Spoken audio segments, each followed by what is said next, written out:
Ils se sont débrouillés, je ne sais comment. Toujours est-il, ils m'ont regrimpé à ma place là-haut entre cette dynamo et le projecteur jaune. Je ne pouvais pas bien me rendre compte, mais ce dut être un rude effort. Ils s'y mirent à 20, à 30. Il y avait, sûr, Lily et Felipe, et sans doute tous ces gens autour. J'étais inconscient.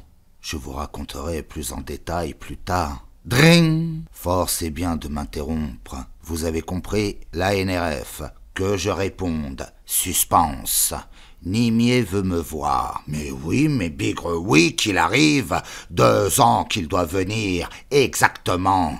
Il a acheté une auto pour venir me voir. Exprès. Elle doit être rodée. Pour ça, cet appel. Voici Nimier. Il n'a pas vieilli, je dirais même il est plus gamin que jamais, certainement plus sémillant que lors de notre dernière rencontre. Je le félicite. Il ne vient pas pour être admiré, il ne s'agit ni de politesse, ni de philosophie affectueuse, de ma déconfiture qu'il s'agit, de mon fiasco littéraire chronique. Il vient m'en parler, et qu'Achille vraiment en a marre. Je connais le couplet, les jeunes m'ignorent, les barbus m'haïssent, les libraires me boycottent, les universités plus bébés que jamais, bébé gay, les ligues et leurs manifestes me pendent tant que ça peut. Alors, notre Buen Trust, il veut dire de la revue Compacte, a décidé que vous deviez aller à gauche. La gauche seule peut vous renflouer. Vous êtes là, vieux et isolé, en somme gâteux et anarchiste. Les autres auteurs sont tous soutenus. Ils sont en carte. Tout de même, il se pourrait qu'on vous repêche. Si vous voulez écouter, Achille le dit. Cachin est bien sorti. Cachin? Tiens. Ce nom me dit quelque chose. Ah oui, les affiches, allant à Besançon, je les voyais tous les jours, vertes, juste devant les usines Berlier. Je ne raconte pas, Nimier, je ne raconte rien à personne. Vous ne pouvez rien faire valoir, quelques lignes, une gentillesse, n'importe quoi vers la gauche. Nous pourrions rappeler. Allons, allons, cherchez Ferdinand. En toute bonne foi, je cherche, je m'y mets, je me scrute. Ah oui, mais que c'est loin, des années et années, je me tarabuste. Dans cette sargasse des souvenirs, je trouve de tout, beaucoup de corps entre 2 eaux qui s'effilochent, des corps de personnages célèbres et des corps de truands minables au mouvement des algues, tous en remous, tourbillons et même des glorieux. Nimier, attendez, encore un effort. Ah, il me semble.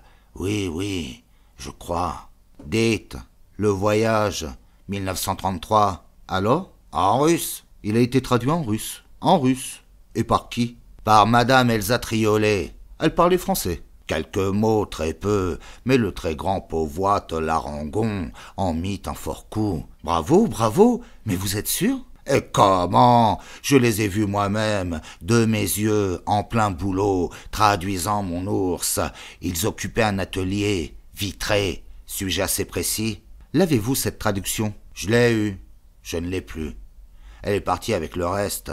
Vous savez, rue Girardon, quand les épureurs ont épuré mon domicile avec 3 voitures de déménagement. Les Russes l'ont eu? Et comment? J'ai été m'assurer sur place. Où? À Pétrograd. Vous? Oui, et à mes frais j'ajoute, qu'on le sache, même qu'ils me doivent encore du pognon, malpoli et malhonnête, j'insiste, moi qui ne dois rien à personne, ni à Achille, ni à Hitler, ni à Nobel, ni à Staline, ni au pape, j'ai la preuve, je suis en train de crever absolument à mes frais. Alors, je vais demander aux Russes ce qu'est devenu le voyage.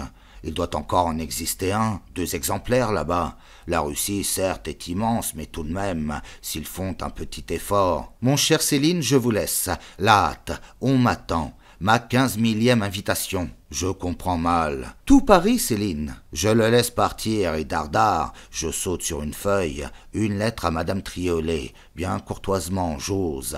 Je lui demande si des fois, depuis 34, elle n'a pas entendu parler de sa traduction. Et j'attends. 15 jours, 2 mois, 1 an. Rien. Madame Elsa boude, pas découragée du tout, tant que j'y suis, je m'adresse, encore parfaitement poli, à l'ambassade du RSS. Monsieur l'attaché culturel, rue de Grenelle. 1 an passe. Rien. Qu'à cela ne tienne, à monsieur Gromyko donc. Je lui fais l'honneur, je lui écris. Monsieur le ministre, lui est sur place, il a une armée de secrétaires. Un mot, un ordre, ils trouveront. Zebé, pas plus qu'Elsa ou l'ambassade. Je crois surtout qu'ils sont gênés, ils savent pas comment se tenir. Pas élevés du tout, cette si grosse Russie, quel souillon. Elle perd bien simple tout ce qu'on lui donne.